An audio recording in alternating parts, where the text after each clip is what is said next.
Cuando intenté abrir el refrigerador de mi propia cocina, ella me dio una bofetada en la mano. Así, sin más. Como si yo fuera una niña traviesa robando dulces. El sonido resonó en el silencio de la madrugada y por un momento no pude creer lo que acababa de pasar. Me quedé paralizada, mirando mi mano enrojecida, sintiendo el ardor físico que no era nada comparado con la humillación que sentía por dentro.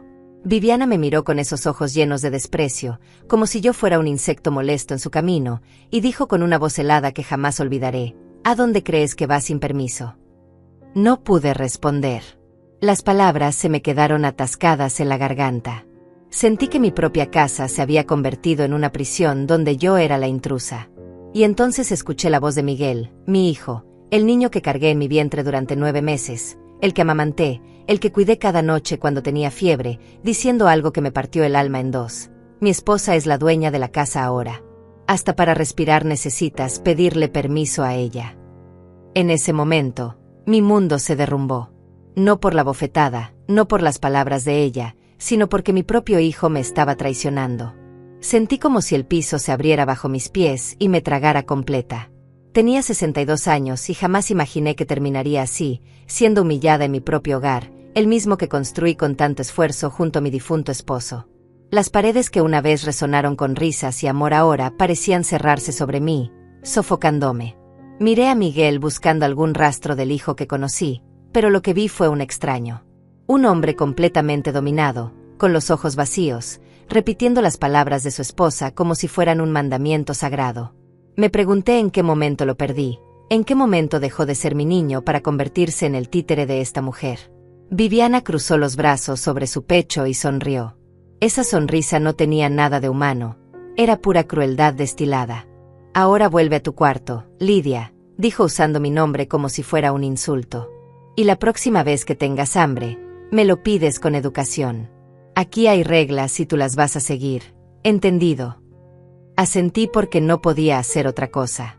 Mis piernas temblaban y sentía que si abría la boca solo saldría un sollozo quebrado. Di media vuelta y caminé hacia mi habitación sintiendo sus miradas clavadas en mi espalda como cuchillos. Cada paso me pesaba como si cargara el mundo entero sobre los hombros. Cerré la puerta de mi cuarto y me dejé caer en la cama. Las lágrimas comenzaron a rodar por mis mejillas sin control. Lloré en silencio, mordiéndome los labios para no hacer ruido, porque hasta para llorar necesitaba permiso en mi propia casa. Mi estómago rugía de hambre, pero el dolor emocional era mucho más fuerte que cualquier necesidad física. ¿Cómo había llegado hasta aquí? ¿Cómo permití que esto sucediera? Las preguntas me torturaban mientras miraba el techo de mi habitación, ese techo que yo misma pinté hace años cuando mi esposo todavía vivía. Me sentía como una extraña en mi propia vida, como si alguien hubiera robado mi existencia y me hubiera dejado solo el cascarón vacío. Pensé en Roberto, mi difunto esposo, y me pregunté qué diría si pudiera ver esto. Él siempre fue un hombre de principios, un hombre que jamás habría permitido que alguien me tratara así. Se habría enfrentado a Miguel, le habría hecho entrar en razón. Pero Roberto llevaba 3 años bajo tierra y yo estaba completamente sola en esta pesadilla. Recordé la noche en que Miguel me llamó, hace 6 meses, con esa voz desesperada que ninguna madre puede ignorar. «Mamá, necesito tu ayuda», dijo. «Viviana y yo estamos pasando por un momento difícil. Perdí mi trabajo y no podemos pagar el alquiler. ¿Podríamos quedarnos contigo solo por un tiempo? Te prometo que será temporal». ¿Cómo iba a negarme?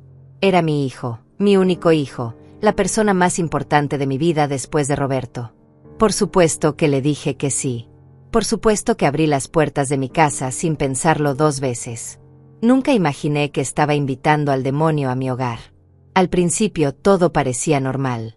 Viviana era educada, hasta agradable. Me ayudaba con algunas tareas de la casa, sonreía cuando la miraba, me llamaba suegra con aparente cariño. Miguel parecía aliviado de tener un techo sobre su cabeza y prometía constantemente que pronto encontraría trabajo y se irían. «Es solo temporal, mamá», repetía cada semana. Pero las semanas se convirtieron en meses y yo comencé a notar pequeños cambios. Viviana empezó a reorganizar mi cocina sin pedirme permiso. Movió mis ollas a lugares donde no podía alcanzarlas fácilmente. Cambió las toallas del baño por unas que ella compró, dejando las mías guardadas en un cajón como si fueran basura. Pequeñas invasiones que yo ignoré porque no quería causar conflictos. Luego comenzó con las sugerencias. Lidia, ¿no crees que sería mejor si cenaras más temprano? Miguel y yo necesitamos privacidad por las noches. O Lidia, trata de no hacer tanto ruido en la mañana, nos despiertas. Cada sugerencia era una orden disfrazada y yo, como una tonta, obedecía para mantener la paz. Miguel nunca decía nada. Cuando yo intentaba hablar con él sobre el comportamiento de Viviana, él simplemente encogía los hombros y decía, está estresada por la situación económica, mamá. Dale tiempo. Siempre era darle tiempo, siempre era tener paciencia, siempre era yo la que tenía que ceder. Un día Viviana decidió que mi horario de televisión era inapropiado porque ella quería ver sus programas.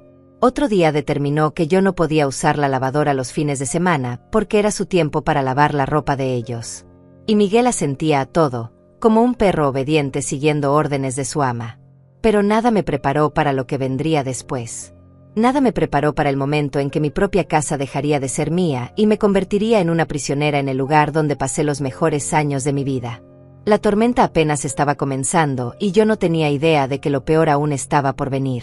Todo comenzó a cambiar de verdad hace 3 meses, cuando Viviana anunció durante la cena que había tomado algunas decisiones importantes para mejorar la convivencia en la casa. Recuerdo que dejó los cubiertos sobre la mesa con un golpe seco que me hizo saltar en mi silla. Miguel la miraba con esa expresión de adoración enfermiza que me revolvía el estómago. A partir de mañana, dijo Viviana con una voz tan firme que parecía estar dirigiendo una reunión corporativa, vamos a establecer reglas claras. Esta casa necesita orden y disciplina. Yo la miré sin entender, esperando que Miguel interviniera, que dijera algo, lo que fuera. Pero él solo asintió como si todo aquello tuviera perfecto sentido. ¿Reglas?, pregunté tímidamente, sintiendo como mi voz temblaba. Viviana, esta es mi casa. No entiendo por qué necesitamos reglas. Ella me miró como si acabara de decir la mayor estupidez del mundo. Suspiró con exasperación y cruzó los brazos. Ese gesto que ya conocía y que significaba que estaba a punto de decirme algo desagradable. Precisamente por eso necesitamos reglas, Lidia. Porque esta es tu casa y tú has dejado que se convierta en un caos. Miguel y yo no podemos vivir así. Si vamos a quedarnos aquí, las cosas se harán a mi manera. La forma en que pronunció mi manera me heló la sangre. No estaba sugiriendo, estaba imponiendo. Y Miguel seguía ahí sentado, en silencio, traicionándome con su indiferencia. Al día siguiente apareció una lista pegada en el refrigerador. Una lista larga, escrita con la letra perfecta de Viviana, detallando todo lo que yo podía y no podía hacer en mi propia casa. Leí cada línea sintiendo como la indignación crecía en mi pecho como un animal salvaje queriendo salir. Horario de cocina. Lidia puede usar la cocina únicamente entre las 8 y las 9 de la mañana, y entre las 2 y las 3 de la tarde. Fuera de esos horarios, la cocina es territorio exclusivo de Viviana. ¿Territorio exclusivo? ¿En mi propia casa? Seguí leyendo con las manos temblorosas. Uso del baño. Lidia debe ducharse antes de las 7 de la mañana o después de las 10 de la noche para no interferir con la rutina de la pareja. Mi rutina de toda la vida, la ducha que me tomaba cada mañana a las 8 mientras escuchaba las noticias en la radio, ya no importaba. Yo tenía que adaptarme a ellos. Uso de la sala. Los viernes y sábados por la noche son exclusivos para Miguel y Viviana. Lidia debe permanecer en su habitación después de las 8 de la tarde. Me estaban desterrando mi cuarto como si fuera un mueble viejo que molesta en la sala. La lista continuaba con más de 20 puntos, cada uno más absurdo y humillante que el anterior. Arranqué la lista del refrigerador con tanta fuerza que rompí una esquina. Fui directo a la habitación donde Miguel y Viviana todavía dormían. Toqué la puerta con insistencia, sintiendo la rabia correr por mis venas como lava hirviendo. Miguel, necesito hablar contigo ahora. Viviana abrió la puerta con una bata de seda color rosa que yo nunca había visto, probablemente comprada con el dinero que yo le daba a Miguel para sus gastos. Me miró con fastidio, como si yo fuera una vendedora molesta interrumpiendo su mañana. ¿Qué pasa, Lidia? Estábamos durmiendo. Esto, dije agitando la lista frente a su cara. Esto es lo que pasa. ¿Quién te crees que eres para poner reglas en mi casa? Mi voz salió más alta de lo que pretendía, años de frustración acumulada finalmente encontrando una salida. Detrás de Viviana apareció Miguel, frotándose los ojos, despeinado y confundido. «Mamá, ¿qué sucede?», preguntó con esa voz de niño que usaba cuando quería evitar problemas. Pero ya no era un niño, era un hombre de 35 años que había elegido a su esposa por encima de su madre, y esa elección me estaba destruyendo poco a poco. «Lo que sucede es que tu esposa ha puesto una lista de reglas en mi refrigerador como si esta fuera su casa y yo fuera una huésped no deseada. ¿Vas a permitir esto, Miguel? ¿De verdad vas a permitir que me trate así?». Lo miré suplicante, buscando algún rastro del hijo amoroso que solía defender a su madre de cualquier cosa. Viviana se adelantó antes de que Miguel pudiera responder.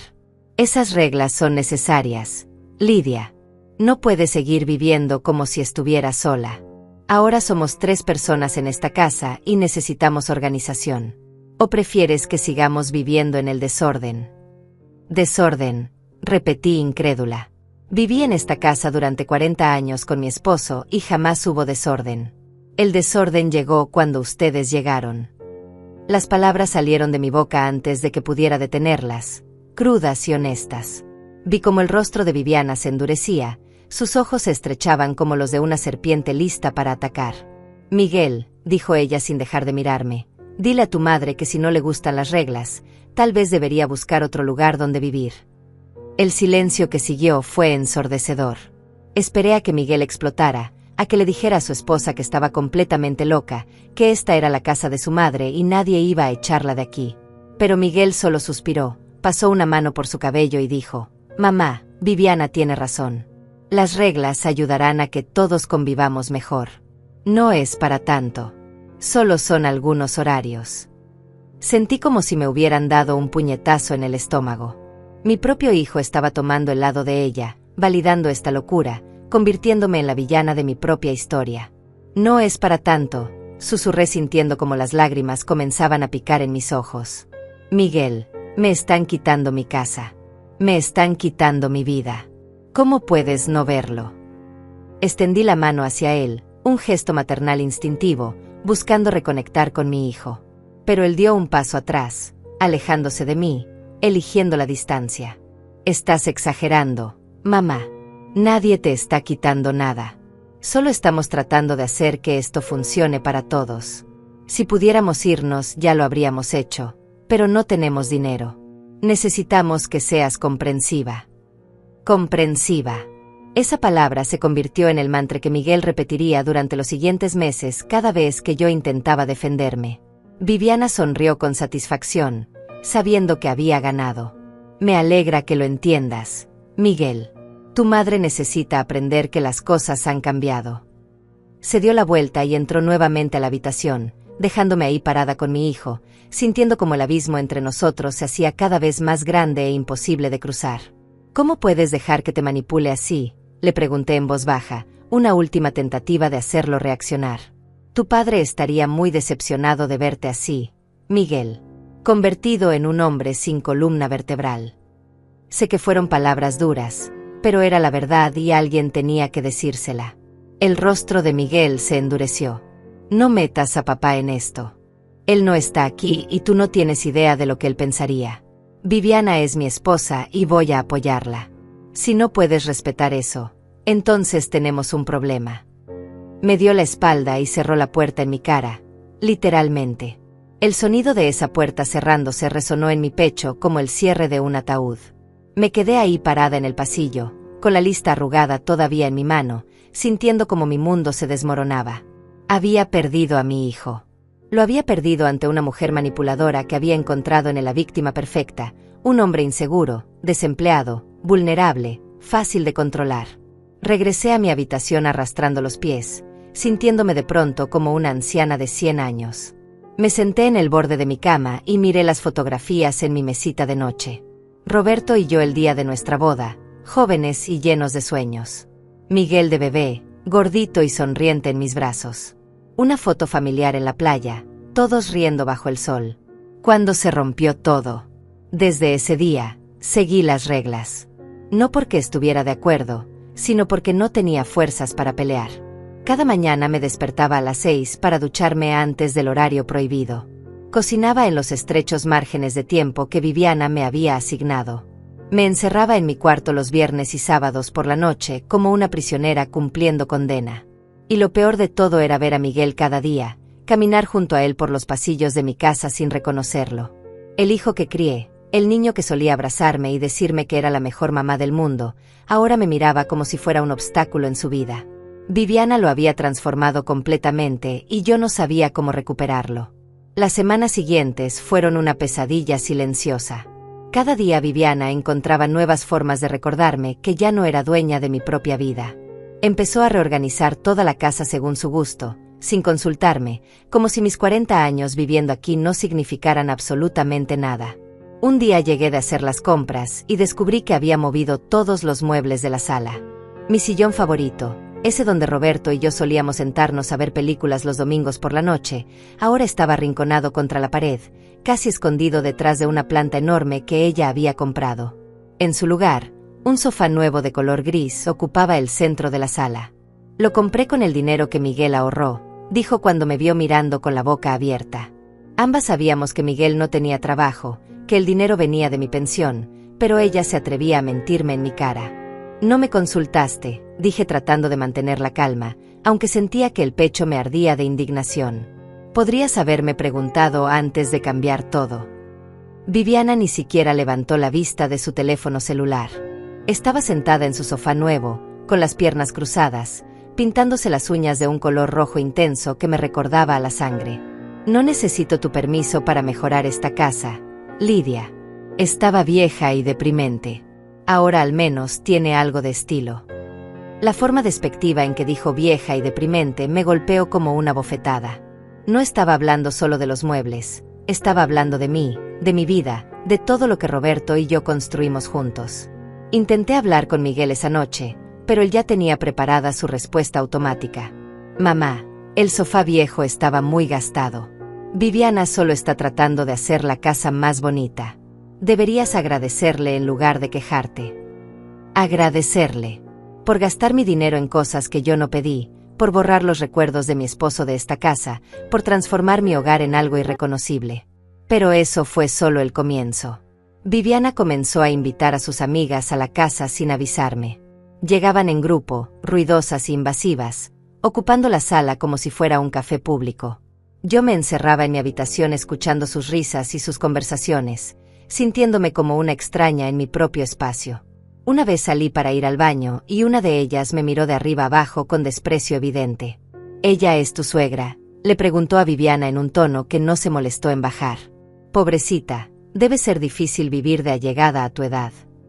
Sus amigas rieron y yo sentí que la humillación me quemaba por dentro. Viviana no dijo nada para defenderme, solo sonrió y cambió de tema, dejándome ahí parada como una tonta mientras todas me ignoraban. Empezó a controlar lo que yo comía. Decía que necesitaba hacer dieta, que a mi edad debía cuidarme más.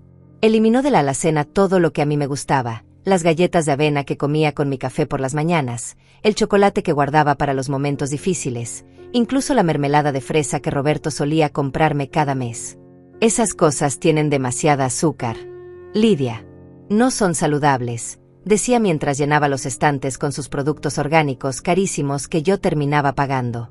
Cuando me atrevía a comprar algo para mí, algo pequeño que me diera aunque fuera un momento de felicidad, Viviana lo encontraba y lo tiraba a la basura. Te dije que nada de azúcares, Lidia. ¿Por qué no me escuchas? Y Miguel, mi propio hijo, asentía como si ella estuviera haciendo un favor, como si controlar cada aspecto de mi vida fuera un acto de amor y no de crueldad. Una tarde decidí cocinar el guiso que siempre le había gustado a Miguel, esa receta que mi madre me enseñó y que había estado en nuestra familia por generaciones. Quería recuperar aunque fuera un momento de conexión con mi hijo, recordarle los días cuando éramos una familia feliz. Pasé toda la tarde en la cocina durante mi pequeña ventana de tiempo permitido, poniendo todo mi amor en ese platillo. Cuando serví la cena, Viviana olió el guiso y arrugó la nariz con asco. ¿Qué es esto? Huele terrible. Mi corazón se encogió. Es el guiso favorito de Miguel, dije intentando sonreír. Solía encantarle cuando era niño. Miré a Miguel esperando que recordara, que dijera algo lindo, que me diera aunque fuera una migaja de afecto. Pero Viviana habló primero. Miguel ya no come ese tipo de comida pesada. Estamos cuidando nuestra alimentación, ¿recuerdas? Además, yo ya había preparado ensaladas para cenar. Señaló hacia el refrigerador donde efectivamente había 2 ensaladas perfectamente acomodadas en recipientes de vidrio. Solo 2 ensaladas. Una para ella, una para Miguel. Ninguna para mí. Yo comí en mi horario permitido, agregó con esa sonrisa falsa que tanto odiaba. No sabía que ibas a cocinar, aunque deberías haberme avisado. Las reglas dicen que debes coordinar conmigo antes de usar la cocina fuera de tu horario. No era cierto, yo había cocinado exactamente en mi tiempo asignado, pero discutir con ella era inútil. Siempre encontraba la forma de hacerme ver como la culpable. Miguel ni siquiera probó el guiso. Se comió su ensalada en silencio mientras yo miraba la olla llena de comida que nadie iba a comer. Toda esa tarde desperdiciada, todo ese amor rechazado. Esa noche tiré el guiso a la basura y lloré sobre el fregadero, tratando de no hacer ruido para que no me escucharan. Los días se convirtieron en un ciclo interminable de humillaciones pequeñas que se acumulaban como piedras sobre mi pecho. Viviana criticaba mi ropa, diciendo que me vestía como anciana y que daba vergüenza cuando salíamos juntos. Criticaba mi manera de hablar, mi manera de caminar, mi manera de existir. Y Miguel nunca decía nada, nunca me defendía, solo asentía o miraba hacia otro lado. Dejó de llamarme mamá. Ahora solo decía Lidia con ese tono impersonal que usas con un conocido, no con la mujer que te dio la vida. Cada vez que escuchaba mi nombre en su boca sin ese mamá adelante, sentía que me moría un poco por dentro. Viviana había logrado borrar hasta eso, hasta el vínculo más sagrado entre una madre y su hijo. Empecé a tener miedo en mi propia casa. Miedo de hacer ruido, miedo de ocupar espacio, miedo de respirar muy fuerte.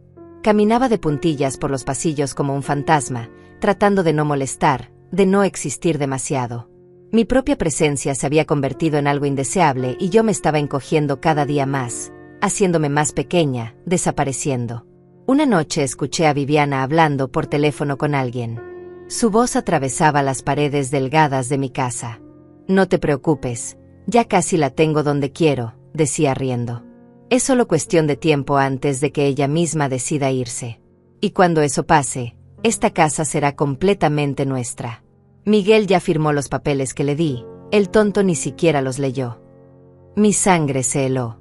¿Qué papeles? ¿De qué estaba hablando? Me quedé pegada a la pared de mi habitación, conteniendo la respiración, tratando de escuchar más. Sí, el abogado dijo que con esa firma es suficiente.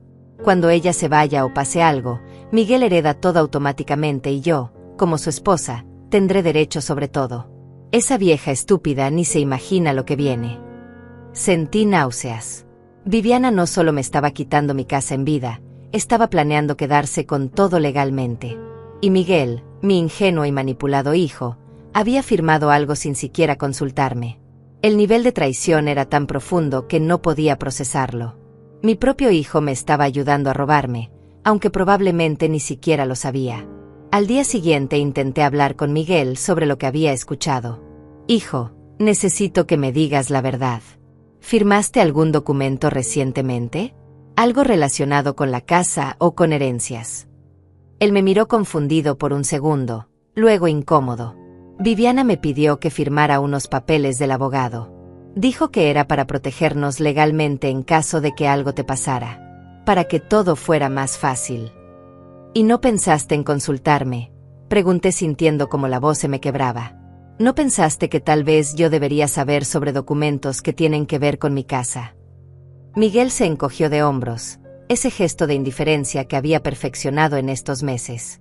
Viviana dijo que era normal, que todas las familias hacen esto. No quise molestarte con tonterías legales. Tonterías legales. Mi patrimonio, mi hogar, mi vida entera reducida a tonterías legales. Miguel, tu esposa te está manipulando. Está planeando quedarse con todo. ¿No lo ves? Pero antes de que él pudiera responder, Viviana apareció como siempre aparecía, en el momento exacto para interferir. Otra vez llenándole la cabeza de tonterías a Miguel. ¿Lidia? ¿No te cansas de crear problemas? Me miró con esos ojos fríos y calculadores. Miguel, dile a tu madre que deje de inventar conspiraciones. Está paranoica por la edad.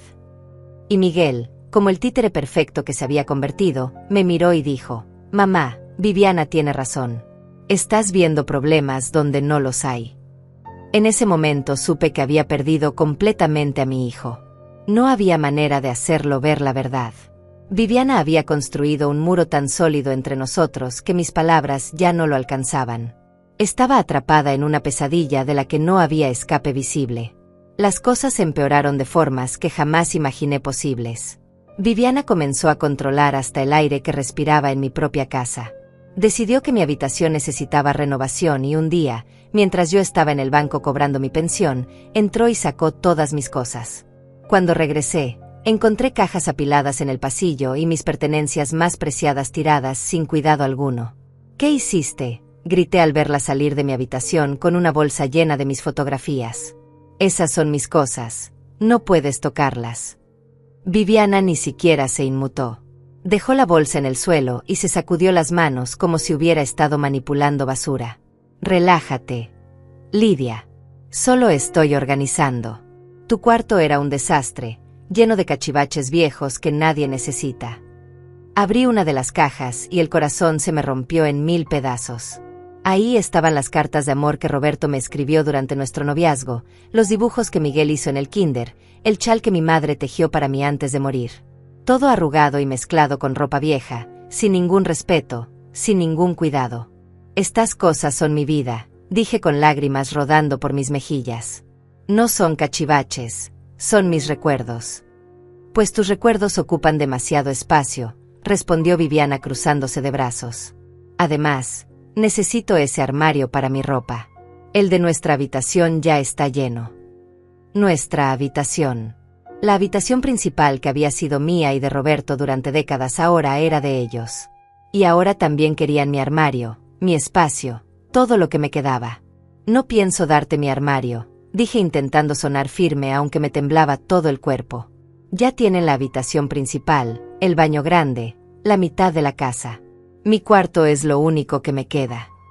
Viviana sonrió, esa sonrisa de serpiente que ya conocía bien. Bueno, entonces supongo que estas cajas se quedarán aquí en el pasillo. Sería una pena que alguien tropezara con ellas y se lastimara. Era una amenaza velada. Si no cedía, ella destruiría mis cosas, las tiraría, las haría desaparecer. Lo vi en sus ojos, esa crueldad calculada que había perfeccionado. Tragué saliva y asentí derrotada. Está bien, puedes usar el armario. Su sonrisa se ensanchó. Sabía que entrarías en razón, Lidia. Ves, cuando cooperas, todo es más fácil. Esa noche guardé mis recuerdos más preciados en una pequeña caja de zapatos que escondí debajo de mi cama. Las cartas de Roberto, las fotos de Miguel bebé, el anillo de compromiso que ya no usaba porque Viviana dijo que era anticuado. Todo lo que me quedaba de mi vida anterior ahora cabía en una caja que tenía que esconder como si fuera una criminal. Viviana empezó a invitar a Miguel a salir sin mí, cosa que nunca habían hecho antes. Vamos al cine, decía tomando a Miguel del brazo. Solo nosotros dos, necesitamos tiempo de pareja. Y se iban dejándome sola en mi casa, sintiéndome como una intrusa que debía agradecer que le permitieran quedarse. Cuando regresaban, siempre traían comida para llevar, pero solo para ellos dos. El olor a pizza o a pollo frito llenaba la casa mientras yo estaba en mi cuarto con el estómago vacío, preguntándome en qué momento mi vida se había convertido en esto. Una vez Miguel tocó mi puerta y me ofreció un pedazo de pizza. Trajimos extra por si tenías hambre. Antes de que pudiera aceptar, escuché la voz de Viviana desde la sala. Miguel, ven aquí. Esa pizza es para el almuerzo de mañana, no puedes andar regalándola. Y Miguel, como siempre, obedeció. Se encogió de hombros y me dijo lo siento antes de cerrar mi puerta. Ni siquiera tuvo el valor de quedarse, de enfrentar a su esposa, de elegirme aunque fuera por una vez. Las humillaciones se volvieron parte de mi rutina diaria. Viviana comenzó a dejarme listas de tareas por hacer, lavar su ropa, limpiar su baño, cocinar sus comidas favoritas. Cuando protestaba, ella decía que era lo mínimo que podía hacer ya que vivía gratis en la casa. Gratis. En mi propia casa que yo pagué con el dinero de mi trabajo durante años. Un día me atreví a negarme. No voy a lavar tu ropa, Viviana. No soy tu empleada. Su rostro se transformó en una máscara de furia. Ah, no. Pues entonces quiero que me pagues renta. Si no vas a contribuir con trabajo, contribuye con dinero. $500 al mes por tu habitación. $500, repetí incrédula. Esta es mi casa, no tengo que pagarte nada. Viviana se acercó a mí, tanto que pude oler su perfume caro, ese que compraba con mi dinero. Esta casa será de Miguel algún día, y Miguel es mi esposo. Así que técnicamente, tengo tanto derecho como tú. Ahora, ¿lavas mi ropa o me pagas? No tenía $500 extra. Mi pensión apenas alcanzaba para las cuentas de la casa, la comida y los gastos que Viviana generaba constantemente. Así que lavé su ropa, odiándome a mí misma con cada prenda que metía en la lavadora. Odiando mi cobardía, mi incapacidad de defenderme, mi miedo a quedarme completamente sola. Miguel encontró trabajo finalmente, pero era un empleo de medio tiempo que apenas pagaba $800 al mes. Pensé que tal vez eso cambiaría las cosas, que tal vez ahora podrían irse y recuperaría mi casa, mi vida. Pero en lugar de buscar un lugar propio, Viviana anunció que ese dinero se usaría para mejorar aún más la casa. Compraron una televisión enorme para la sala, un juego de ollas carísimo, cortinas nuevas para todas las ventanas. Todo con ese dinero que supuestamente era para que pudieran independizarse. ¿Y cuándo planean mudarse?, les pregunté una noche durante la cena. La pregunta flotó en el aire como una bomba a punto de explotar. Viviana dejó de comer y me miró fijamente. ¿Mudarnos? ¿Por qué nos mudaríamos, Lidia? Estamos perfectos aquí. Además, tú nos necesitas. Eres una mujer mayor viviendo sola, es peligroso. Deberías agradecer que estemos aquí para cuidarte. Cuidarme. Me estaban destruyendo poco a poco y lo llamaban cuidado. No los necesito, dije con la voz más firme que pude. Viví sola 3 años después de que Roberto murió y estuve perfectamente bien. Ustedes dijeron que era temporal. Miguel finalmente habló, pero sus palabras fueron peores que su silencio.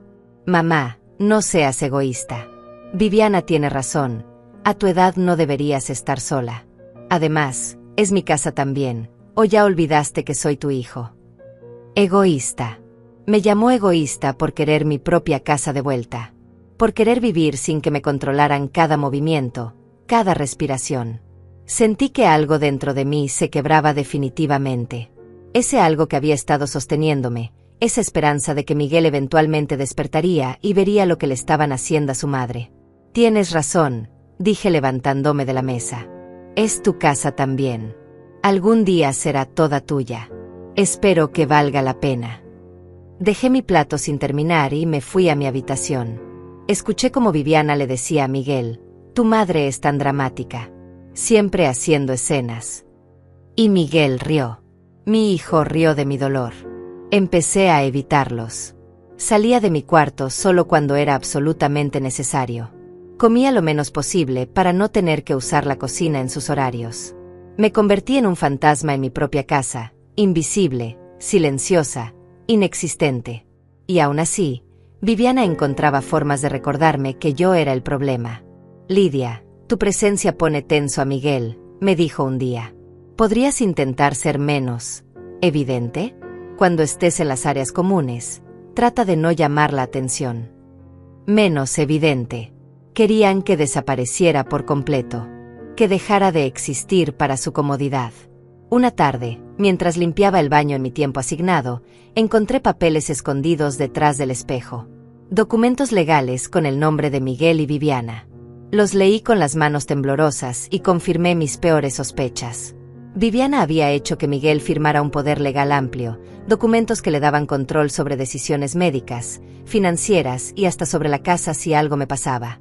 Había también un documento que pretendía ser un acuerdo de cuidado donde yo supuestamente aceptaba que ellos se quedaran en la casa a cambio de que me cuidaran en mi vejez. El documento tenía mi firma, pero yo jamás lo había firmado. Era una falsificación burda, pero probablemente suficiente para crear problemas legales si alguien la cuestionaba.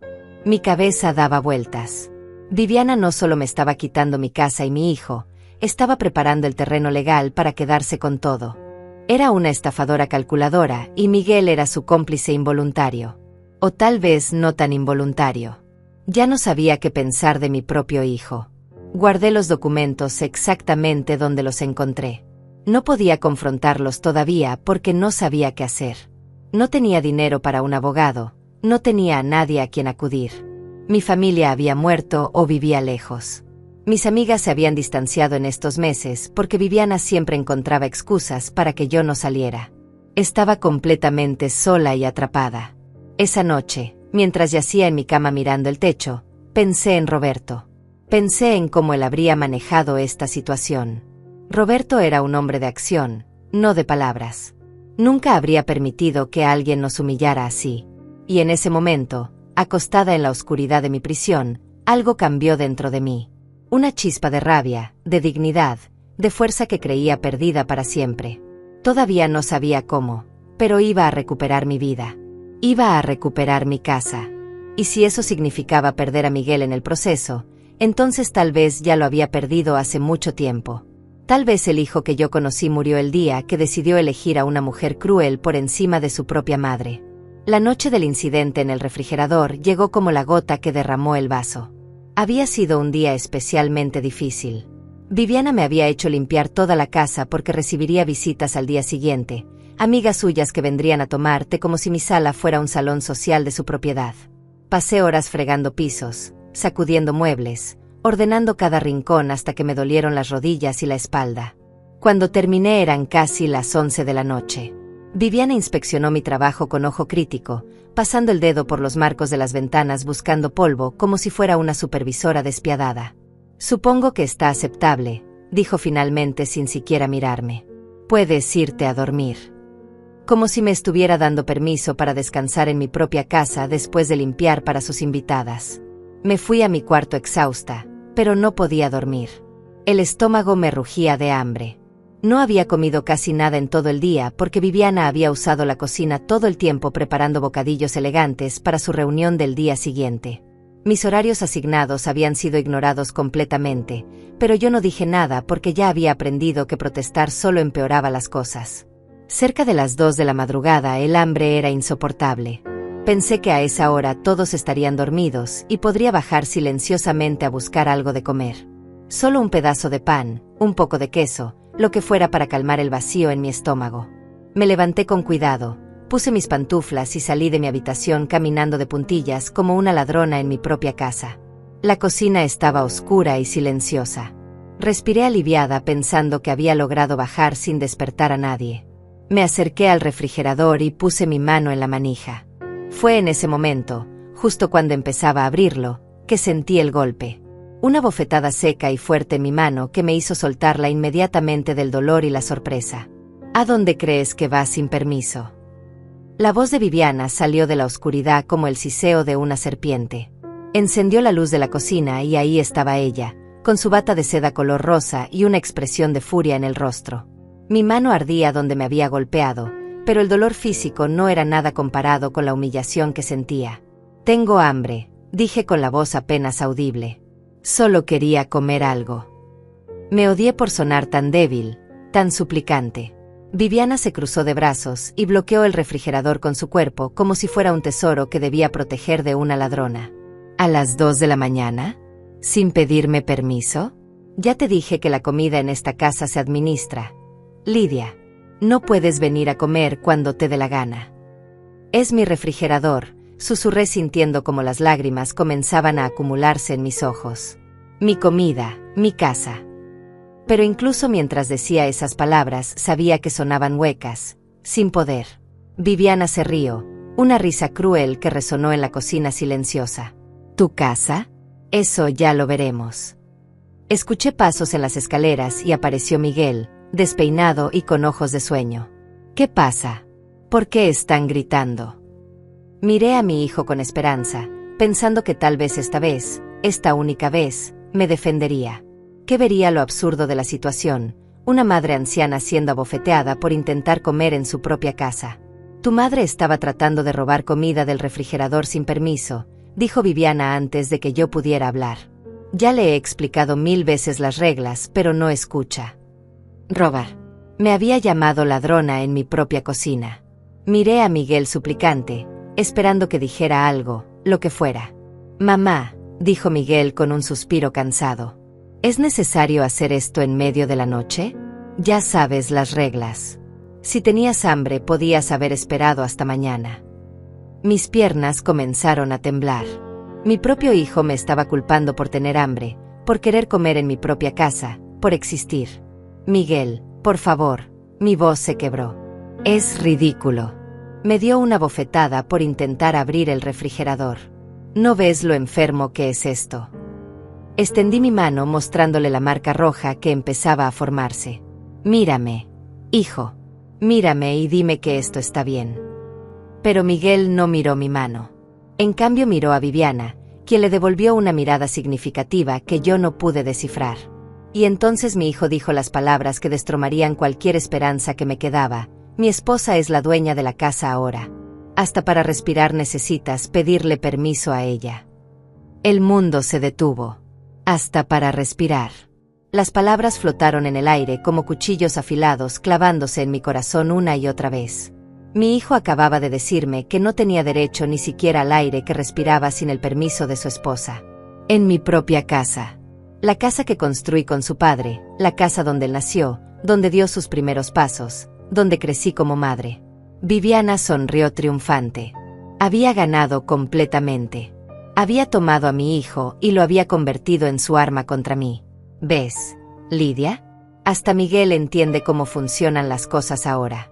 Mientras más rápido lo aceptes, mejor para todos. Se acercó al refrigerador, lo abrió con toda calma y sacó una botella de agua. Bebió frente a mí, lentamente, saboreando no solo el agua sino su victoria. «Ahora vete a tu cuarto», ordenó cerrando el refrigerador. «Y la próxima vez que tengas hambre en horarios no autorizados, aguántate o pide permiso como corresponde». Miguel asintió apoyándola. «Mamá, vete a dormir. Mañana hablamos». Pero yo sabía que mañana no hablaríamos de nada. Mañana sería igual que hoy, y el día siguiente también. Subí las escaleras sintiendo que cada paso me costaba un pedazo de alma. Entré a mi habitación y cerré la puerta. Me senté en el borde de mi cama y fue ahí, en la oscuridad de mi prisión, donde finalmente todo cambió. Algo dentro de mí se rompió, pero no de la manera que ellos esperaban. No me rompí en derrota, me rompí en claridad. Vi mi vida con una nitidez brutal. Vi que había estado mendigando amor, mendigando respeto, mendigando un lugar en mi propia casa. Había permitido que me redujeran a nada, que me convirtieran en una sombra suplicante. Y todo por miedo. Miedo a perder a Miguel, miedo a quedarme sola, miedo a admitir que mi hijo ya no era el niño que yo conocí. Pero esa noche, con mi mano todavía ardiendo de la bofetada, con el estómago vacío y el corazón destrozado, tomé una decisión. Una decisión fría, clara y definitiva. Ya no iba a mendigar. Ya no iba a suplicar. Ya no iba a permitir que me trataran como basura en mi propia casa. Me levanté y encendí la luz de mi habitación. Busqué debajo de mi cama la caja donde guardaba mis cosas más preciadas. Dentro había un poco de dinero que había estado ahorrando en secreto, billetes de 20 y 50 dólares que escondía cada vez que podía. No era mucho, tal vez $300 en total, pero era algo. También saqué una libreta vieja y comencé a escribir. Escribí todo lo que había pasado en estos meses, cada humillación, cada abuso, cada momento en que Miguel eligió a Viviana por encima de mí. No sabía para qué me serviría ese registro, pero algo me decía que debía documentarlo todo. Mientras escribía, las lágrimas caían sobre el papel manchando algunas palabras, pero no me detuve. Escribí hasta que me dolió la mano, hasta que vacié todo el veneno acumulado en mi pecho. Y cuando terminé, cuando no quedaban más palabras que escribir, supe exactamente qué tenía que hacer. No iba a confrontarlos. No iba a pelear. No iba a darles el espectáculo de verme rota y suplicante una vez más. Iba a hacer algo que ellos nunca esperarían de mí, algo que les dolería mucho más que cualquier grito o reclamo. Iba a irme. Iba a desaparecer de sus vidas y dejarlos con exactamente lo que querían, la casa, sin mí. No dormí el resto de la noche. Me quedé sentada en mi cama mirando por la ventana como el cielo oscuro se transformaba lentamente en un amanecer gris. Cada minuto que pasaba mi decisión se hacía más sólida, más clara. Ya no había dudas, ya no había miedo. Solo había una certeza fría y definitiva: tenía que salir de ahí antes de que me destruyeran completamente. A las 6 de la mañana, cuando escuché que Miguel y Viviana se levantaban, me puse en acción. Esperé a que entraran al baño y cerré mi puerta con seguro. Saqué una maleta vieja del armario, esa que Roberto y yo usamos en nuestro último viaje juntos a la playa. Pasé mis dedos por la superficie gastada recordando días mejores, días donde el amor y el respeto no eran un lujo sino algo natural. Empaqué lo esencial: ropa para una semana, mis documentos personales, las fotografías que guardaba en la caja de zapatos, las cartas de Roberto. Todo lo que realmente importaba cabía en una maleta pequeña. 40 años de vida reducidos a unos cuantos objetos que podía cargar sola. Me di cuenta de que todo lo demás, los muebles, los electrodomésticos, las cosas materiales, no significaban nada sin dignidad. Guardé el dinero que había ahorrado en mi bolso junto con mis medicamentos y las llaves de la casa. Miré alrededor de mi habitación por última vez. Esas paredes habían sido testigos de tantos momentos importantes. Noches de insomnio cuidando a Miguel cuando era bebé, conversaciones nocturnas con Roberto planeando nuestro futuro, lágrimas derramadas después de su muerte. Ahora solo eran paredes que encerraban mi sufrimiento. Escuché que Miguel y Viviana bajaban a desayunar. Perfecto. Los escuché discutir sobre qué comer, escuché a Viviana dar órdenes y a Miguel obedecer. Ese ritual matutino que me había excluido completamente. Esperé unos minutos más hasta estar segura de que estaban ocupados en la cocina. Agarré mi maleta y mi bolso. Respiré profundo. Este era el momento. Abrí mi puerta lentamente, agradecida de que las bisagras no hicieran ruido. Caminé por el pasillo hacia las escaleras con el corazón latiendo tan fuerte que pensé que me escucharían. Pero estaban demasiado absortos en su mundo, en su burbuja donde yo no existía. Bajé las escaleras paso a paso, conteniendo la respiración. La puerta principal estaba a solo unos metros de distancia. Unos pocos pasos más y sería libre. Pero justo antes de salir, me detuve. No podía irme sin más. Necesitaban saber que esta vez era diferente. Que no era un berrinche ni un drama. Era una decisión final. Dejé mi maleta junto a la puerta y fui a la mesa del recibidor donde siempre dejábamos el correo. Saqué una hoja de papel y un bolígrafo de mi bolso. Mi mano temblaba ligeramente, pero mi mente estaba completamente clara. Comencé a escribir con letra firme y tranquila. Miguel y Viviana, me voy. No intenten buscarme. La casa es toda suya ahora, tal como querían. Disfruten todo lo que tanto desearon quitarme. Pero recuerden que una casa sin amor es solo un edificio vacío. Veremos cuánto tiempo tarda esa verdad en alcanzarlos. Los impuestos vencen el mes que viene, son $1,200. El agua y la luz se pagan en el banco cada 15. La calefacción necesita mantenimiento antes del invierno, cuesta alrededor de 300. Espero que el trabajo de medio tiempo de Miguel sea suficiente para cubrir todo. Lidia. Releí la carta. Era perfecta. Corta, fría, informativa. Sin lágrimas, sin súplicas, sin drama. Solo hechos. La dejé en el centro de la mesa donde no podría no verla. Entonces agarré mi maleta y abrí la puerta principal. El aire fresco de la mañana me golpeó el rostro como una bofetada de realidad. No miré atrás. Si lo hacía, si veía mi casa una vez más, podría flaquear. Cerré la puerta detrás de mí con un clic suave y caminé por el sendero hacia la calle. Cada paso me sentía más ligera, como si estuviera dejando atrás no solo una casa sino cadenas invisibles que me habían estado ahogando. No tenía un plan específico, pero sí tenía un lugar a donde ir. Beatriz, mi amiga de la infancia, vivía al otro lado de la ciudad. Nos habíamos distanciado los últimos meses porque Viviana siempre ponía excusas cuando yo quería visitarla, que Miguel me necesitaba, que había cosas que hacer en la casa, que era peligroso que saliera sola.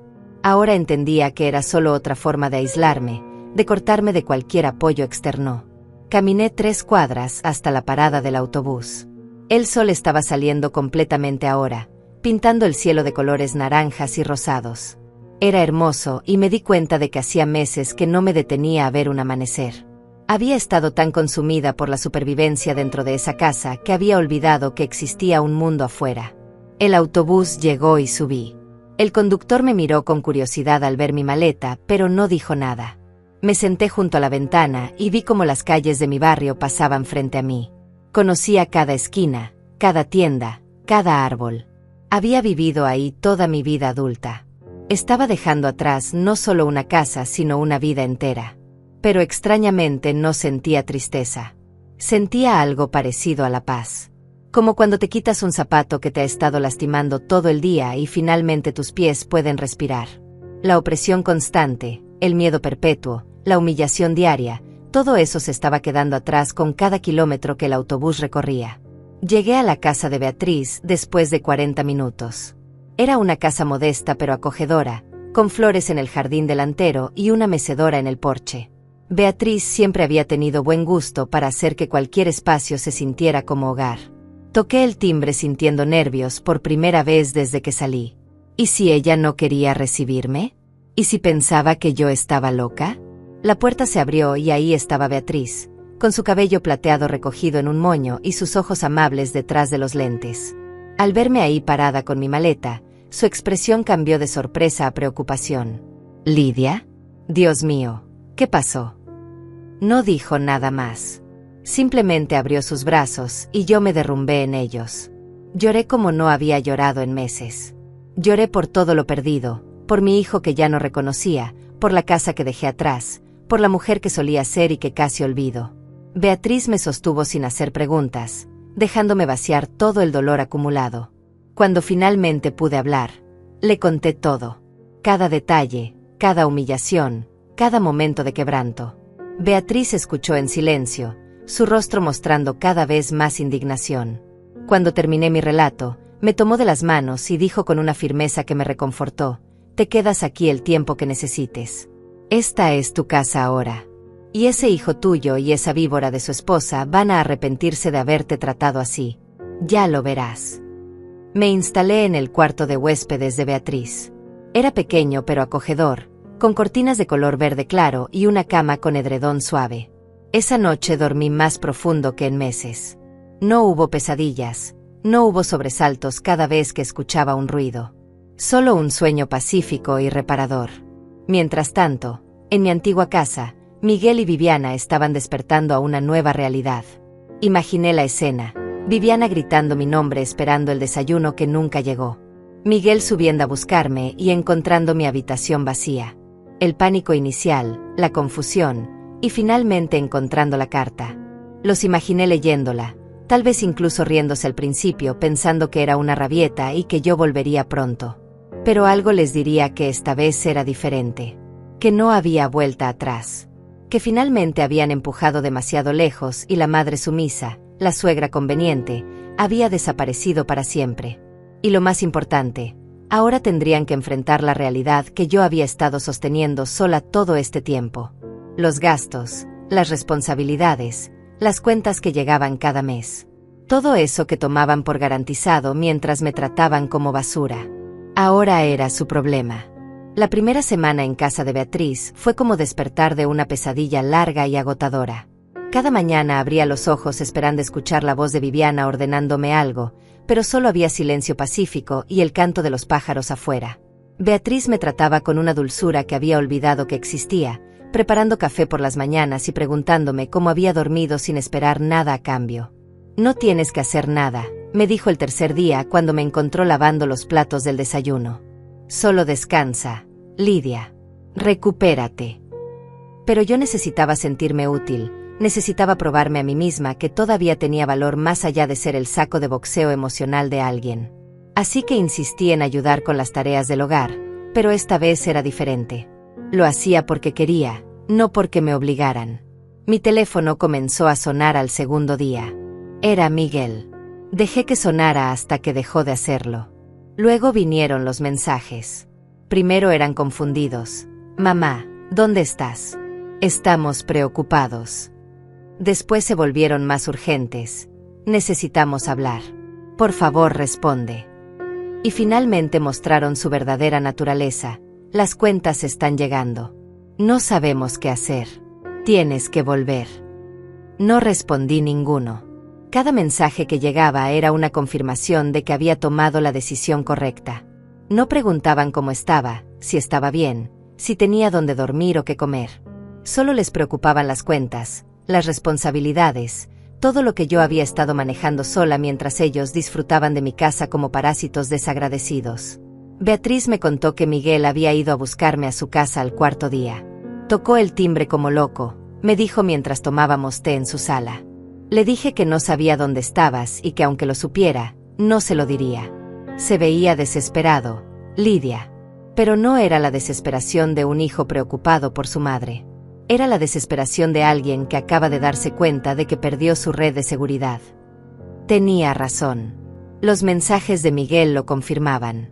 Al principio pensaron que podían manejarlo solos. El trabajo de medio tiempo de Miguel pagaba $800 al mes. Los impuestos de la casa eran 1,200. Ya desde ahí las matemáticas no funcionaban.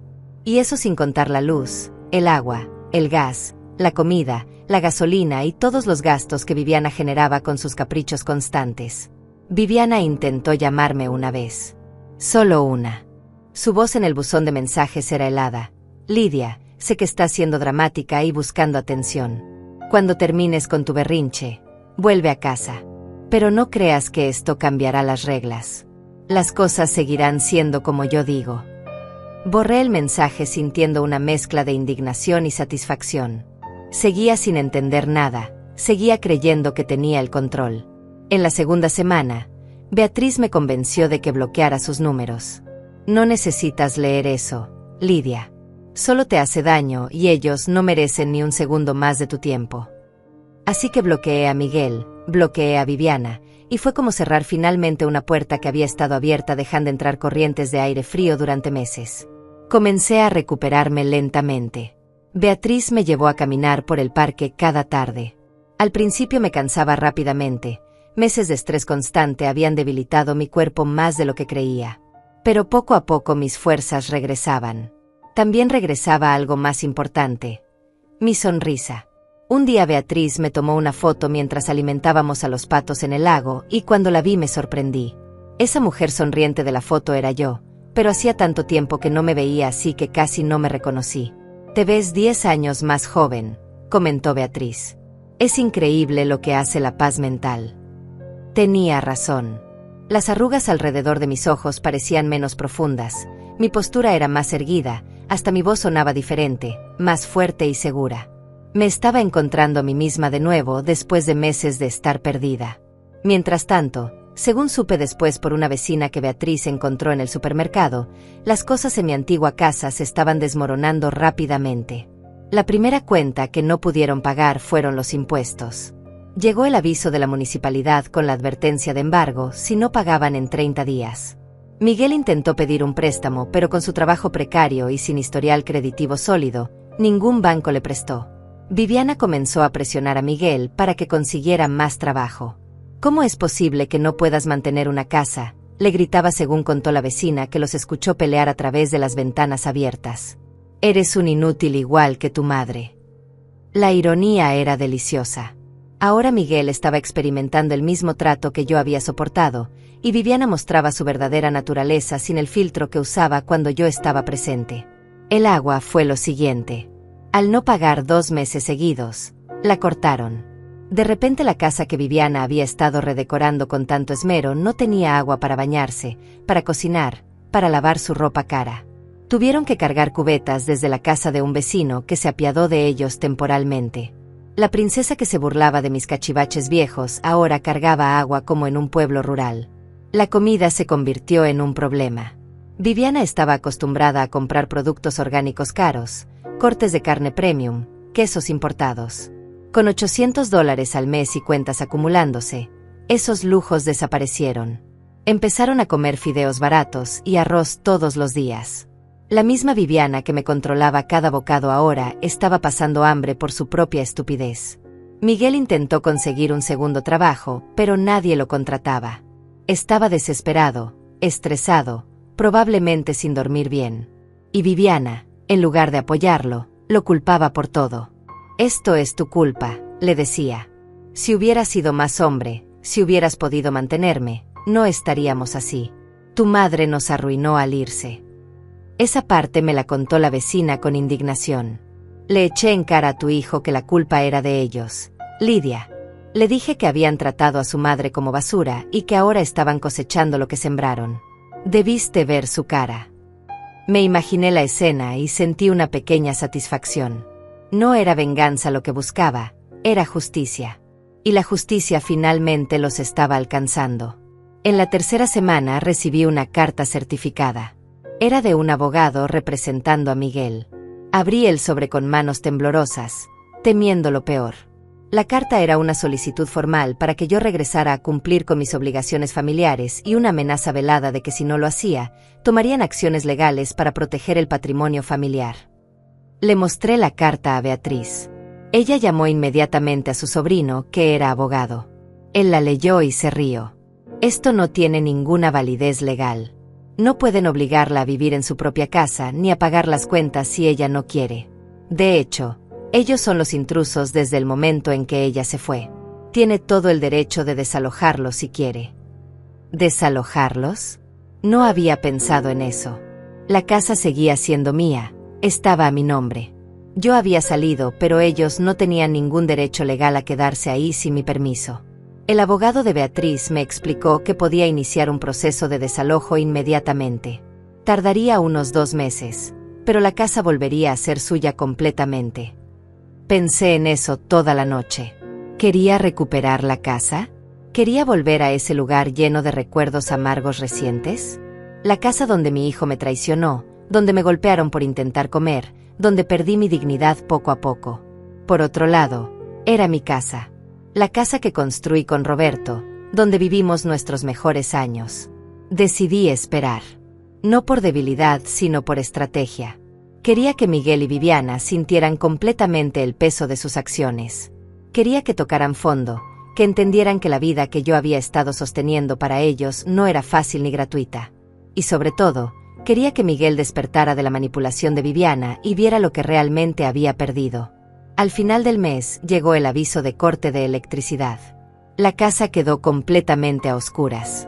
Sin agua, sin luz, con deudas acumulándose y sin dinero para pagar nada. La fantasía que Viviana había construido se desmoronaba ladrillo por ladrillo, y Miguel finalmente comenzaba a ver la verdad que había estado evitando durante meses. Fue en la 4ª semana cuando todo explotó definitivamente. Beatriz llegó una tarde con noticias frescas de su red de vecinas chismosas. Lidia, no vas a creer lo que pasó, dijo con los ojos brillantes de emoción. Viviana dejó a Miguel. Se fue de la casa con sus maletas y le dijo que era un fracasado que no podía ni mantener un techo sobre sus cabezas.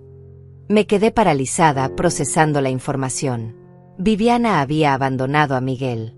La mujer que juró amarlo en las buenas y en las malas, que lo manipuló para que traicionara a su propia madre, que lo convirtió en su títere obediente, lo había dejado en el momento en que dejó de serle útil. La ironía era tan perfecta que casi dolía. ¿Y Miguel?, pregunté sin poder evitarlo. A pesar de todo lo que me había hecho, seguía siendo mi hijo y una parte de mí todavía se preocupaba por él.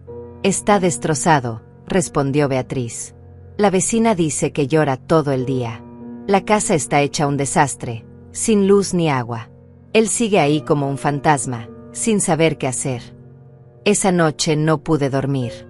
Me imaginaba a Miguel solo en esa casa oscura, probablemente con hambre, sin dinero, abandonado por la mujer por la que sacrificó a su madre. Una parte de mí quería correr a ayudarlo, abrazarlo como cuando era niño y tenía pesadillas. Pero otra parte, la parte que había crecido durante estas semanas, sabía que si lo hacía estaría validando todo lo que me hizo. Estaría diciéndole que podía tratarme como basura y que yo siempre estaría ahí para recoger los pedazos. Al 5.º día después de que Viviana se fue, Miguel apareció en casa de Beatriz. Llegó al anochecer, demacrado y sucio, con ojeras profundas y ropa arrugada. Beatriz me avisó por el intercomunicador. Está aquí. ¿Quieres verlo? Mi corazón latía fuerte. Este era el momento que había estado evitando y anticipando al mismo tiempo. Dile que pase, respondí con voz temblorosa. Me senté en la sala esperándolo, tratando de prepararme para lo que vendría. Cuando entró, casi no lo reconocí. Mi hijo, que siempre había sido meticuloso con su apariencia, parecía un vagabundo. Tenía barba de varios días, el cabello grasoso y despeinado, la camisa manchada. Pero lo que más me impactó fueron sus ojos.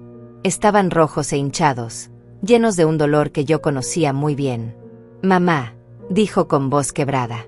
Esa palabra que no había escuchado de sus labios en meses sonó extraña y familiar al mismo tiempo. Se quedó parado en la entrada de la sala como si no supiera si tenía permiso de acercarse. Yo no dije nada. Solo lo miré esperando, necesitando que él diera el primer paso, que dijera lo que tenía que decir. «Lo siento», susurró finalmente. «Lo siento tanto, mamá. Tenías razón sobre todo. Sobre Viviana, sobre lo que me estaba haciendo, sobre lo que te hicimos». Las lágrimas comenzaron a rodar por sus mejillas, dejando rastros limpios en su cara sucia. «Fui un idiota. Fui el peor hijo del mundo. Te traté como basura cuando tú solo me diste amor toda mi vida». Quise correr hacia él, abrazarlo, decirle que todo estaba perdonado. Pero me quedé sentada, firme. «¿Y qué cambió, Miguel?», pregunté con voz tranquila pero fría.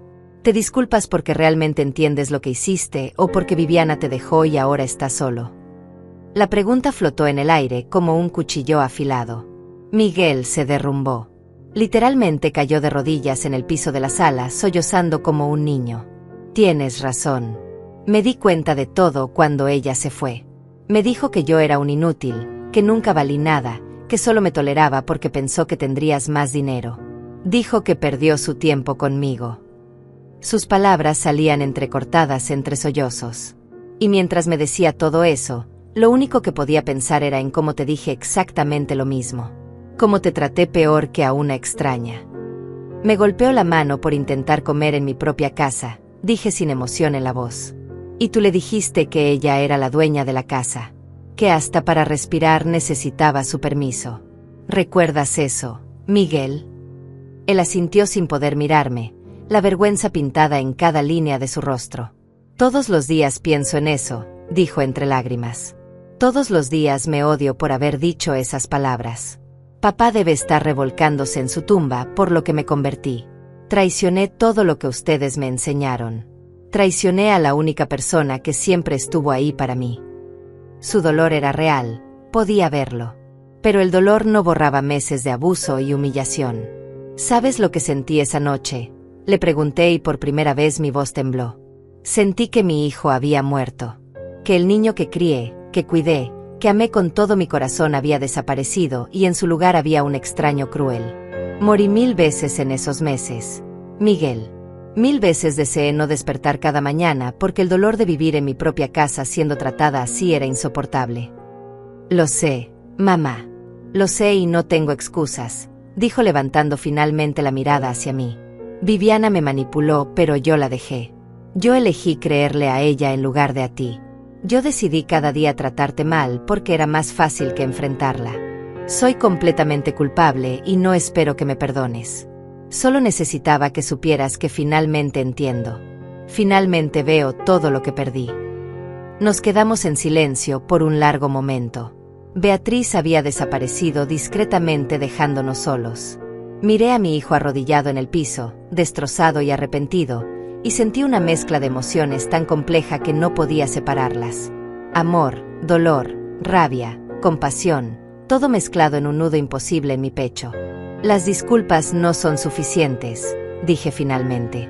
«No puedes destrozar a una persona durante meses y esperar que unas lágrimas lo arreglen todo». Miguel asintió. «Lo sé. No estoy pidiendo que vuelvas o que me perdones ahora. Solo necesitaba decirte que lo siento y que tienes razón en odiarme». «No te odio, Miguel», admití sintiendo mis propias lágrimas comenzando a formarse. «Eso es lo peor de todo. Después de todo lo que me hiciste, todavía te amo porque eres mi hijo. Pero ya no confío en ti. Ya no sé si alguna vez podré volver a confiar en ti». Esas palabras nos rompieron a ambos porque era la verdad más dolorosa que existía entre nosotros. «¿Qué vas a hacer ahora?», le pregunté después de un momento. Miguel se encogió de hombros derrotado. «No lo sé. La casa está sin luz ni agua. Debo 3 meses de impuestos y 2 de servicios. Mi trabajo apenas paga para comer. Probablemente termine perdiendo la casa de todas formas». Había aceptación en su voz, como si supiera que merecía perderlo todo. Es mi casa, Miguel, le recordé suavemente. Está a mi nombre. No la vas a perder porque técnicamente nunca fue tuya. Lo vi procesar esa información, dándose cuenta de otra capa de su estupidez. Había peleado por una casa que ni siquiera era suya legalmente, había traicionado a su madre por algo que nunca tuvo. Puedo empezar el proceso de desalojo si quiero, continué. Mi abogado dice que en 2 meses estarías fuera y la casa volvería a ser completamente mía. Vi el miedo cruzar su rostro. Vas a hacerlo. Su voz era apenas un susurro. No lo sé todavía, respondí honestamente. Parte de mí quiere recuperar mi casa. Otra parte nunca quiere volver a ese lugar lleno de recuerdos dolorosos. Miguel se quedó en silencio, sin atreverse a pedir nada, sin esperar nada. Esa humildad, esa aceptación de las consecuencias de sus actos, era nueva. Tal vez por primera vez en su vida estaba enfrentando la realidad sin que nadie lo protegiera. Beatriz te preparó algo de comer, le dije señalando hacia la cocina. Ve, come algo. Te ves terrible. No merezco tu amabilidad, dijo sin moverse. Probablemente no, estuve de acuerdo. Pero no te estoy siendo amable por ti. Lo hago porque yo no soy como Viviana. Yo no abandono a las personas cuando están en su peor momento, incluso cuando me han lastimado. Fue una lección silenciosa, una demostración de la diferencia entre el amor real y la manipulación que él confundió durante tanto tiempo. Miguel comió en silencio en la cocina mientras yo permanecía en la sala procesando todo. Cuando terminó, se paró en la puerta listo para irse. Gracias por escucharme, mamá. Y gracias por la comida. Sé que no merezco nada de esto. Asentí sin decir nada más. Lo vi alejarse por la calle con los hombros caídos, una sombra del hombre que solía ser. Pasaron 2 meses desde aquella visita de Miguel. 2 meses en los que tuve que tomar las decisiones más difíciles de mi vida. No volví a la casa inmediatamente. Necesitaba tiempo para sanar, para recuperar los pedazos de mí misma que había perdido en esos meses de tormento. Beatriz fue mi ancla durante todo ese proceso, recordándome cada día que merecía respeto y dignidad. Miguel no volvió a aparecer, pero enviaba mensajes cortos cada semana. No pedía nada, solo actualizaciones. Conseguí un segundo trabajo en una gasolinera, pagué el agua, ya funciona de nuevo, limpié toda la casa, está como a ti te gustaba. Eran mensajes simples que mostraban esfuerzo genuino por primera vez en mucho tiempo. Pero yo todavía no estaba lista para responder. Fue el abogado de Beatriz quien finalmente me ayudó a ver las cosas con claridad. Señora Lidia, esa casa es suya. Usted tiene 3 opciones: recuperarla y volver a vivir ahí, recuperarla y venderla para empezar de nuevo en otro lugar, o quedársela y alquilarla mientras vive en otro sitio. Pero lo que no puede hacer es dejar que el miedo decida por usted. Tenía razón. Había huido de mi casa, pero seguía dejando que ese lugar me controlara. Seguía siendo una prisionera, aunque ya no estuviera físicamente ahí. Así que tomé una decisión: volvería, pero en mis propios términos. La casa era mía y era hora de reclamarla completamente. Le pedí al abogado que preparara un documento legal. No era un desalojo, sino un acuerdo. Miguel podría quedarse en la casa bajo condiciones muy específicas. Pagaría una renta simbólica de $200 mensuales que iría directo a una cuenta de ahorros a su nombre para que cuando estuviera listo pudiera independizarse de verdad. Debía mantener la casa en perfectas condiciones. Y más importante, debía asistir a terapia para trabajar en cómo lo habían manipulado y en cómo reparar nuestra relación. Cuando le presenté el documento a Miguel en una cafetería neutral, sus manos temblaron al leerlo. ¿Me estás dando otra oportunidad?, preguntó con los ojos llenos de lágrimas. No es una oportunidad, Miguel, aclaré con voz firme. Es un acuerdo contractual. Si fallas en cualquiera de estos puntos, sales de la casa inmediatamente y sin discusión. ¿Entiendes? Entiendo, asintió con fervor. Y mamá, sobre el dinero de la renta, yo puedo pagarte más. Ahora tengo 2 trabajos y... Lo interrumpí levantando la mano. No se trata del dinero. Se trata de que aprendas a valorar las cosas, a entender que nada es gratis y que las acciones tienen consecuencias. Los $200 son simbólicos pero importantes. Firmó el documento sin dudarlo.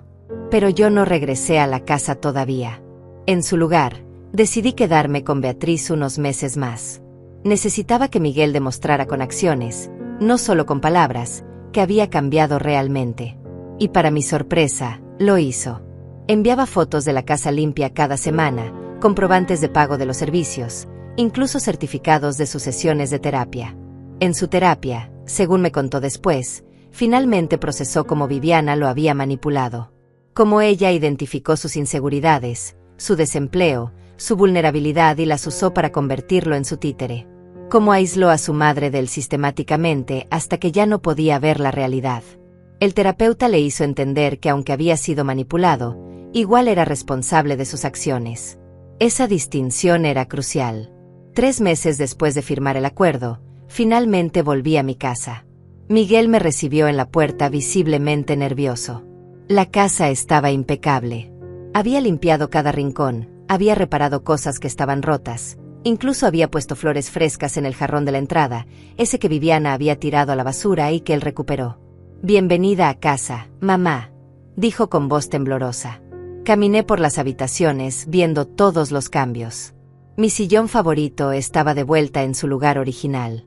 Las fotografías que Viviana había guardado estaban de nuevo en las paredes. Mi armario tenía toda mi ropa perfectamente organizada. Había borrado cada rastro de Viviana de la casa, como si ella nunca hubiera existido. Pero lo más importante era que había recuperado el espíritu de hogar que la casa tenía antes. Ya no se sentía como una prisión, sino como un refugio. «Hiciste un buen trabajo», le dije y vi cómo sus hombros se relajaban con alivio. «Gracias por darme esta oportunidad, mamá. Sé que no la merezco, pero juro que no te voy a decepcionar». Los siguientes meses fueron de reconstrucción lenta. Miguel y yo no volvimos a ser lo que éramos antes porque eso era imposible. Algo se había roto entre nosotros que nunca podría repararse completamente. Pero construimos algo nuevo, algo diferente. Una relación basada en respeto mutuo, en límites claros, en honestidad. Ya no era la madre que hacía todo por su hijo y el hijo que lo daba por sentado. Éramos 2 adultos aprendiendo a convivir con las cicatrices del pasado. Miguel trabajaba duro en sus 2 empleos. Ahorraba cada centavo que podía. 6 meses después del acuerdo, llegó a casa con noticias. «Mamá, creo que estoy listo para buscar mi propio departamento. He ahorrado suficiente para el depósito y el primer mes de renta». Sentí una mezcla de orgullo y alivio. «¿Estás seguro?», le pregunté. «Completamente seguro. Es hora de que sea verdaderamente independiente. Es hora de que demuestre que puedo vivir mi propia vida sin ser una carga para nadie». El día que Miguel se mudó a su pequeño departamento, lo ayudé a empacar. Fue extraño y agridulce. Esta vez la separación era sana, necesaria, elegida por las razones correctas. «Visítame seguido», le dije mientras cargaba la última caja a su auto. «Y mamá», respondió abrazándome, «gracias por no rendirte conmigo incluso cuando te di todas las razones del mundo para hacerlo». Ahora vivo sola en mi casa, como siempre debió ser después de que Roberto murió. Beatriz viene a visitarme 3 veces por semana y a veces nos quedamos hasta tarde conversando y riendo. Miguel viene a cenar cada domingo. Nuestra relación no es perfecta, pero es real y está construida sobre bases honestas. Él sigue en terapia trabajando en sus problemas. Yo también empecé terapia para sanar las heridas que esos meses me dejaron. A veces pienso en Viviana y me pregunto dónde estará. Según supe, encontró a otro hombre vulnerable con dinero y está repitiendo el mismo patrón. Espero que esa persona tenga la fuerza que Miguel no tuvo para escapar a tiempo. Pero ya no es mi problema ni mi preocupación. Ella es un capítulo cerrado en nuestras vidas. Lo que aprendí de toda esta experiencia es que el amor sin respeto no es amor, es abuso disfrazado. Que la familia no te da derecho a maltratar. Que a veces alejarte de las personas que amas es el único modo de salvarte y de darles la oportunidad de crecer. Y sobre todo, aprendí que nunca es tarde para recuperar tu dignidad, sin importar cuánto tiempo la hayas perdido. Mi casa es nuevamente mi santuario. Las paredes ya no guardan ecos de humillación, sino de música que pongo cuando quiero, de risas con Beatriz, de conversaciones honestas con Miguel cuando viene de visita. Recuperé mi vida, recuperé mi espacio, y más importante, me recuperé a mí misma. Aquella noche, cuando intenté abrir el refrigerador y recibí una bofetada, parece ahora un mal sueño lejano. Un recordatorio de lo bajo que puede caer una persona cuando olvida su valor. Pero también es un recordatorio de la fuerza que encontré cuando finalmente dije basta. Cuando elegí mi bienestar por encima del miedo a la soledad. Tengo 62 años y estoy comenzando de nuevo. Algunos dirían que es tarde para empezar otra vez, pero yo sé que nunca es tarde para elegir la dignidad. Nunca es tarde para reclamar tu vida. Y nunca es tarde para recordar que mereces respeto, especialmente en tu propia casa, especialmente de las personas que dicen amarte. Esta es mi historia. No es una historia de venganza, sino de recuperación. No es sobre castigar, sino sobre sanar. Y si alguien que está pasando por algo similar lee esto, quiero que sepa esto. Tienes el poder de cambiar tu situación. Puede que tengas miedo, puede que te sientas débil, pero dentro de ti hay una fuerza que ni siquiera imaginas. Solo necesitas dar el primer paso. El resto viene después. Hoy abro mi refrigerador cuando quiero. Como cuando tengo hambre. Respiro sin pedir permiso. Y cada vez que hago estas cosas simples, recuerdo el precio que pagué por esta libertad y sonrío. Porque finalmente, después de todo, volví a casa. No solo a la casa física, sino a mí misma.